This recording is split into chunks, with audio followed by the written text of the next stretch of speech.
Hello friends, welcome to SSC crackers. इस video में हम लोग हिस्ट्री से रिलेटेड जितने भी art and culture, architecture, caves, इन सब टाइप के जो क्वेश्चन होते हैं जो आजकल पूछा भी जा रहा है एग्जाम में, उसको देखते हुए यहाँ पर हम लोग टॉप 50 एमसीक्यू क्वेश्चन का रिवीजन करने वाले हैं। तो बहुत ही डीप एनालिसिस करके ये सारे क्वेश्चन जो है फाइंड आउट किया गया है ताकि एग्जाम के लेवल को मैच किया जा सके। तो चलिए स्टार्ट करते हैं फर्स्ट क्वेश्चन से। पहला क्वेश्चन है कि लोमस ऋषि केव इज लोकेटेड वेयर। कहाँ है लोमस ऋषि केव? तो आप ध्यान रखेंगे, बराबर पहाड़िया में है ये, बिहार में है ये लोकेटेड। लोमस ऋषि गुफा बराबर पहाड़ियों, जहानाबाद बिहार में स्थित है और इसे अशोक के आजीविक संप्रदाय के लिए बनवाया गया था। हु बिल्ट द गोपिका केव? गोपिका गुफा का निर्माण किसने करवाया था? गोपिका गुफा का निर्माण किसने करवाया था? तो आप कहेंगे दशरथ मौर्य। दशरथ मौर्य जो कि अशोक के ग्रैंडसन है, उनके द्वारा बनवाया गया था 3rd सेंचुरी में।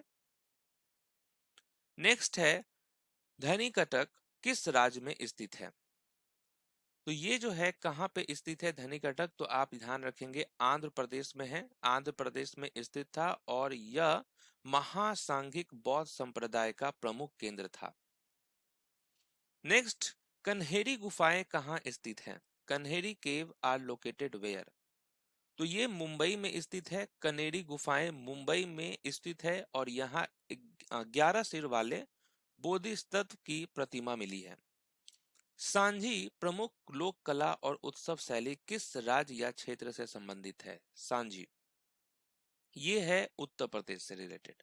ठीक है, सांझी ब्रज क्षेत्र उत्तर प्रदेश की पारंपरिक लोक कला है जो विशेष रूप से कृष्ण से जुड़े उत्सवों में मनाई जाती है। तो कृष्ण से रिलेटेड जो भी फेस्टिवल होता है उसमें यह मनाया जाता है। द टर्म साल भंजिका इज रिलेटेड टू व्हाट? साल भंजिका शब्द किससे संबंधित है? तो ध्यान रखना आपको, साल भंजिका जो शब्द है ये स्त्री मूर्ति यानी फीमेल स्कल्पचर से संबंधित है। Okay. The circular path around Sanchi stupa is called what? Sanchi stupa के चारों ओर घूमने वाले मार्ग को क्या कहते हैं? इसे हम कहते हैं प्रदक्षिणा पथ। ठीक है, प्रदक्षिणा पथ जो है ये कहा जाता है स्तूप के चारों ओर घूमने वाले गोलाकार मार्ग को प्रदक्षिणा पथ कहा जाता है। चोल अभिलेखों में वर्णित वेटी कर किस रूप में लिया जाता है? The Veti tax mentioned in Chol inscription was collected in which form? किस में लिया जाता है? तो आप कहेंगे फोर्स्ड लेबर। ओके, ये जबरन श्रम के रूप में लिया जाने वाला कर था। नेक्स्ट है विचित्रतीर्थ किस शासक की उपाधि थी? तो ये किस शासक की उपाधि थी? तो क्या होगा यहाँ पर करेक्ट आंसर? आप कहेंगे महेंद्र वर्मन फर्स्ट। पल्लव राजा महेंद्र वर्मन प्रथम की उनकी कलात्मक रुचि के कारण विचित्रचित कहा जाता था। Who built the Kailash temple at Ellora? Ellora का कैलाश मंदिर किसने बनवाया था? ध्यान रखना है कृष्ण फर्स्ट ने बनवाया था। राष्ट्रकूट के ये राजा थे कृष्ण प्रथम, उन्होंने 8वीं शताब्दी में एक ही चट्टान को काटकर कैलाश मंदिर बनवाया था। Modhera sun temple is located in which state? Modhera का सूर्य मंदिर किस राज्य में स्थित है? तो ये गुजरात में स्थित है। मोडेरा का सूर्य मंदिर गुजरात में पाटन जिले में स्थित है और सोलंकी वंश द्वारा बनवाया गया था। Lingaraj temple is located where? कहाँ है लिंगराज टेम्पल? तो आप कहेंगे भुवनेश्वर में है। लिंगराज मंदिर भुवनेश्वर में स्थित है और यह ओडिशा शैली का प्रमुख मंदिर है। Bagh cave are famous for painting of which period? Bagh गुफाएं किस काल की चित्रकला के लिए प्रसिद्ध है? तो आप कहेंगे गुप्ता पीरियड होगा करेक्ट आंसर। मध्य प्रदेश की बाग गुफाएं गुप्तकालीन चित्रकला के उत्कृष्ट उदाहरण है। नेक्स्ट है एडागुडी अशोक का शिलालेख कहाँ स्थित है? ये जो अशोक का एडागुडी इंस्क्रिप्शन है ये कहाँ पर लोकेटेड है? तो आंध्र प्रदेश में है। एडागुडी शिलालेख आंध्र प्रदेश के कुर्नूल जिले में स्थित है। मेहरौली का लौह स्तंभ किस काल में का माना जाता है? Mehrauli iron pillars belong to which period? Mehrauli iron pillar जो है ये किस पीरियड से बिलोंग करता है? तो आप कहेंगे गुप्ता पीरियड। ओके, विशेषकर चंद्रगुप्त द्वितीय के समय का माना जाता है इसको। संगम काल में वांजी किस प्राचीन वंश की राजधानी थी? ठीक है, वांजी जिसको वांची भी कहते हैं, was the capital of which ancient dynasty during the Sangam age? तो आप कहेंगे चेरा डायनेस्टी। वंजी चेरा वंश की राजधानी थी जो आधुनिक केरल और तमिलनाडु के पश्चिमी भागों पर शासन करता था। लद्दाख का प्रसिद्ध यूरू कबग्यात उत्सव किस मठ में मनाया जाता है? Yuru Kabgyat festival of Ladakh is celebrated at which monastery? तो आप क्या कहेंगे? Lama Yuru monastery. Okay, Lama Yuru monastery. Next है, चोलों की ग्राम सभा महासभा के सदस्यों का चुनाव किस पद्धति से होता था? ठीक है, by which method were members of the चोला ग्राम सभा महासभा इलेक्टेड? तो इस पद्धति का नाम क्या था? कूडी ओलाई पद्धति। ओके, तो ये जो पद्धति था इसका इस्तेमाल किया जाता था।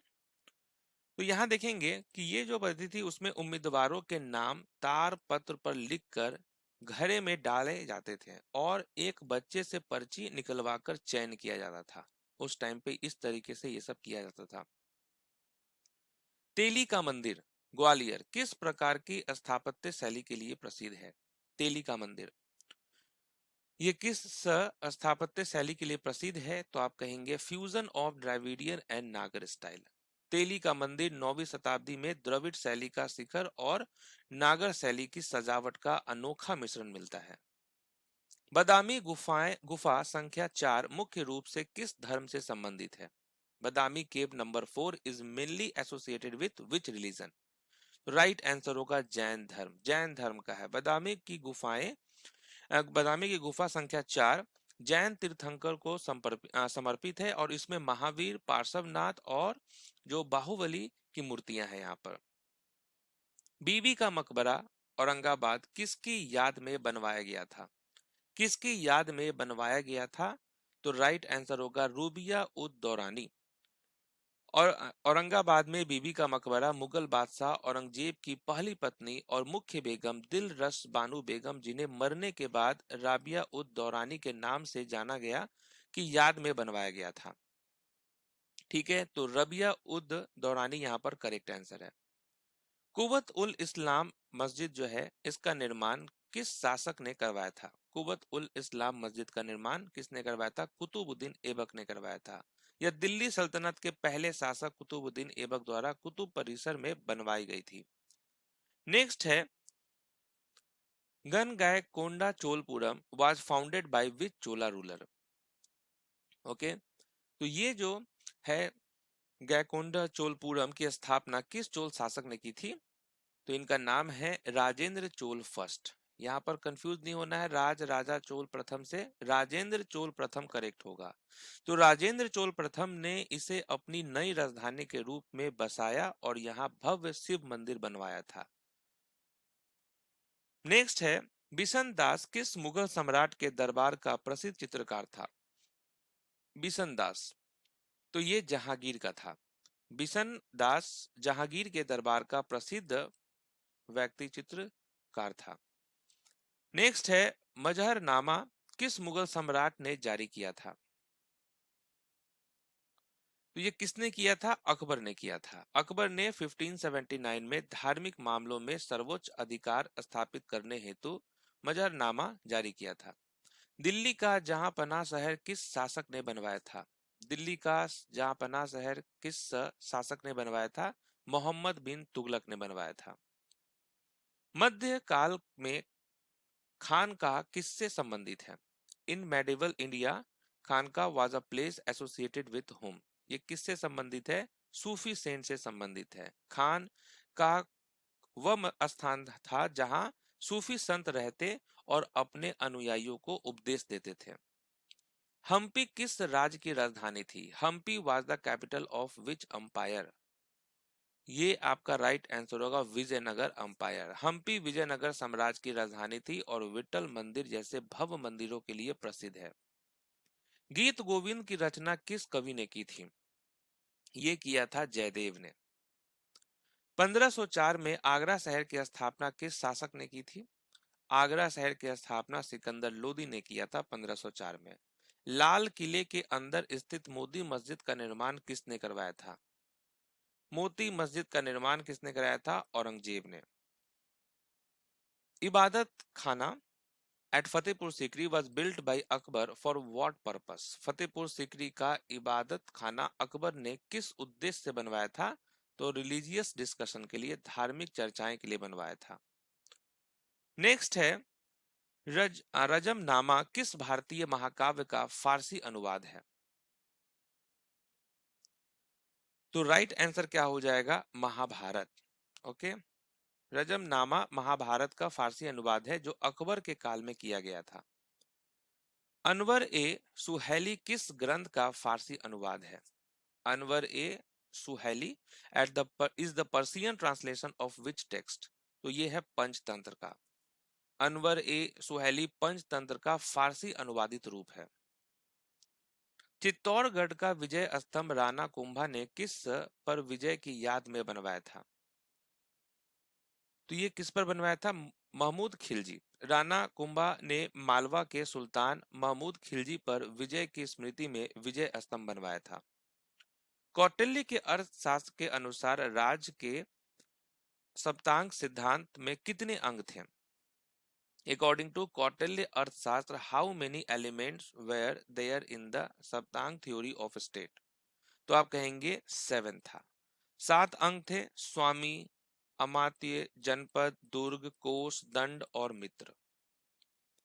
किन शिलालेखों में देवनाम पिया के साथ अशोक का वास्तविक नाम अशोक मिलता है? तो ये है आपका मस्की और गुजरा। ठीक है, अशोक का वास्तविक नाम जो है वो मास्की, गुर्जरा, नेतुर और उडे गोलम शिलालेखों में मिलता है। तो ये 4 वो शिलालेख है जिसमें अशोक का नाम मिलता है। इसको भी याद रखेंगे, मास्की, गुर्जरा, नेतुर और उडे गोलम। अशोक के शिलालेखों में वर्णित राजुक अधिकारी आधुनिक समय के किस पद के समान थे? किस पद के समान थे? तो जिला कलेक्टर के समान थे, डिस्ट्रिक्ट कलेक्टर हो जाएगा। राजुक अधिकारियों को राजस्व, भूमि मापन और न्यायिक अधिकार प्राप्त थे जो आधुनिक जिला कलेक्टर जैसे थे। नेक्स्ट है नेपाल का रुमिनदेई स्तंभ लेख किस विशेष आर्थिक छूट से संबंधित है? Rummindei pillar inscription in Nepal is related to which special concession? तो आप कहेंगे tax relief to Lumbini. Okay, Lumbini को बलि कर से मुक्त किया गया और भू राजस्व 1/6 से घटाकर 1/8 जो है वो कर दिया गया था। चोल अभिलेखों के अनुसार जैन संस्थानों को दान में दी गई भूमि को क्या कहा जाता था? ठीक है, तो दान में दी गई भूमि को क्या कहा जाता था? पली चंदम होगा यहाँ पर करेक्ट आंसर। ये कहा जाता था पली चंदम जो है ये जैन संस्थाओं को दी गई भूमि थी, देवदान मंदिरों के लिए, और शाला भोग जो है वो विद्यालयों के लिए भूमिदान था। मेगस्थनीज की इंडिका के अनुसार पाटलिपुत्र का नगर प्रशासन कितनी समितियों द्वारा चलता था? कितनी समितियों द्वारा चलता था? तो आप कहेंगे 6 समितियों के द्वारा। तो 6 समितियां थीं, प्रत्येक में 5 सदस्य जो नगर प्रशासन संभालती थी। विजयनगर साम्राज्य की कौन सी प्रशासनिक व्यवस्था दिल्ली सल्तनत की एकता प्रणाली से प्रेरित थी? तो ये क्या था? तो आप कहेंगे अमरा नायक प्रणाली। अमरा नायक प्रणाली में सैन्य अधिकारियों को प्रशासन व राजस्व के लिए क्षेत्र दिए जाते थे जो एकता प्रणाली से प्रेरित थी। 1800 ईस्वी में हम्पी के खंडरों को पहली बार किसने प्रकाश में लाया? पहली बार किसने प्रकाश में लाया? तो आप कहेंगे कॉलिन मैकेंजी ने लाया था। याद रखना है, कॉलिन मैकेंजी। कलिंग युद्ध की विभीषणता का वर्णन अशोक के किस शिलालेख में है? The horrors of the Kalinga war are described in which Ashoka edict? तो आप क्या कहेंगे? प्रमुख शिलालेख 13 हो जाएगा करेक्ट आंसर। तो 13वें मुख्य शिलालेख में कलिंग युद्ध और अशोक के हृदय परिवर्तन का वर्णन मिलता है। मौर्य काल में उत्तर पश्चिम भारत को पाटलिपुत्र से जोड़ने वाला प्रमुख व्यापारिक मार्ग क्या था? प्रमुख जो व्यापारिक मार्ग था उसका नाम क्या है? तो आप क्या कहेंगे? उत्तरापथ होगा यहाँ पर करेक्ट आंसर। उत्तरापथ प्रमुख व्यापार मार्ग था जिसे बाद में ग्रैंड ट्रंक रोड कहा गया। नेक्स्ट है अमरकोश प्रसिद्ध संस्कृत शब्दकोश किसने और किस काल में लिखा है? अमरकोश प्रसिद्ध संस्कृत शब्दकोश किसने और किस काल में लिखा है? तो आप कहेंगे अमर सिंह ने लिखा, गुप्त काल होगा करेक्ट आंसर। गुप्त काल में उपज का राजा को मिलने वाला हिस्सा क्या कहलाता था? In the Gupta administration the king share of agricultural produce was known as what? इसे हम क्या कहते थे? भाग। ठीक है, भाग भूमि कर था जो सामान्यतः उपज का लगभग 1/6 पार्ट होता था। हम्पी के विठल मंदिर के 56 संगीत स्तंभों को क्या कहा जाता है? इसे कहा जाता है सारेगामा स्तंभ। ओके, विठल मंदिर के 56 स्तंभों को थपथपाने पर संगीत की ध्वनि निकलती है, इसलिए इन्हें सारेगामा स्तंभ कहा जाता है। उत्तर मेरु अभिलेख किस व्यवस्था की जानकारी देता है? Uttar Meru inscription gives detail about which system? तो आप कहेंगे Chola local self government, Chola स्थानीय स्वशासन से। दक्षिण भारत में ब्रह्मदेव क्या था? Okay, what was Brahmadeya in early medieval South India? ये क्या था? तो ब्राह्मणों को दी गई कर मुक्त भूमि। ब्रह्मदेव ब्राह्मणों को दी गई लगान मुक्त भूमि थी जिसे अग्रहार बसते थे, जिससे जो है अग्रहार बसते थे। तो यहाँ पर देखिए बहुत ही हाई लेवल डिफिकल्ट लेवल के यहाँ पर मैंने आपको हिस्ट्री के art and culture, architecture, caves, इन सब से रिलेटेड के क्वेश्चन करवाए हैं। ठीक है, तो आप लोग भी इसको एक बार रिवीजन कर लीजिएगा। मिलते हैं नेक्स्ट वीडियो में, तब तक के लिए ऑल द बेस्ट।